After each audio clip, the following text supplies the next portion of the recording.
guys, it's Brandy with Eternal Harvest, and I have been getting a lot of questions on how I go about putting together my herringbone top tables. So I thought I would do a quick video for you all and show you how I do it. If you're interested, stick around. Okay, so I'm currently making 3 tables. All of them are herringbone top, and pine was the wood that was chosen by my customers. So that's what I'm building, and that's what you'll see me using in this video. Now, the first thing you're gonna wanna do is determine the size of the tabletop. I'm currently making 3 tables at all different lengths and widths. The one I'm gonna be showing you will be 6.5 feet long by 42 inches wide.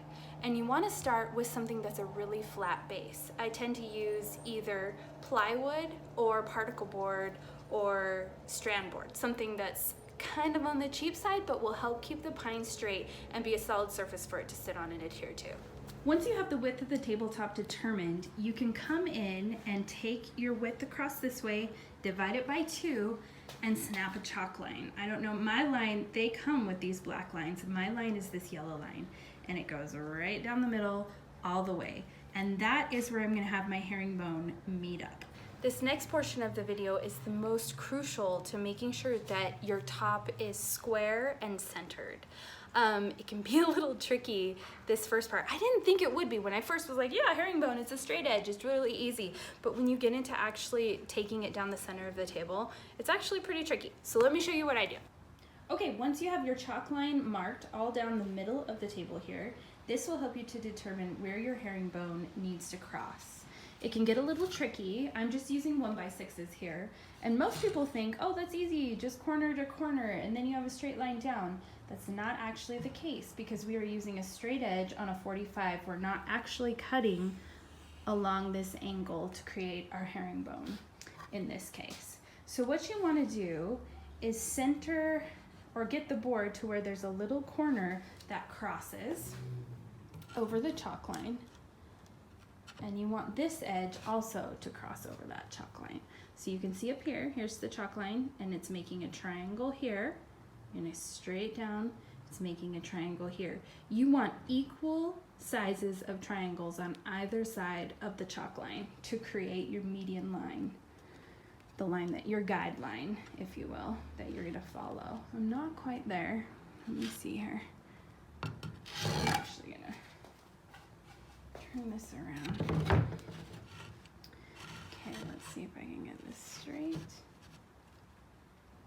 Okay, that's about right on.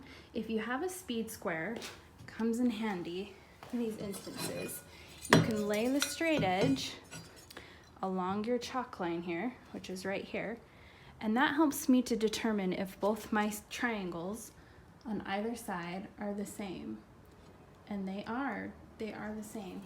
Now once this is in place, and I have that center chalk line going down, I go ahead and clamp it.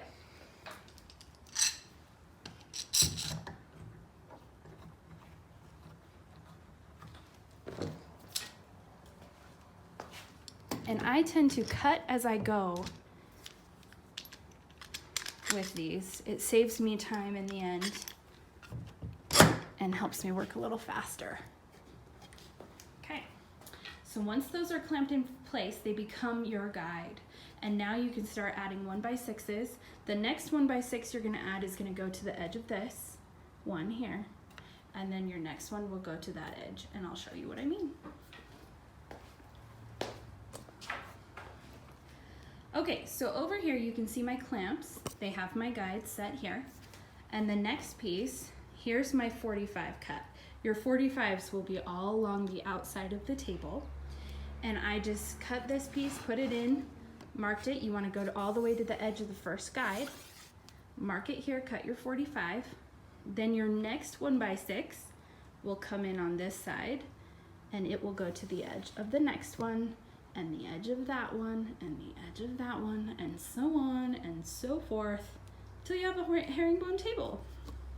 Once that's complete, you'll have one that looks a lot like this. After you've glued and you've nailed it down, it should all be coming together really nicely. And then I just take a circular saw and I cut a straight edge along each end here. And that's it.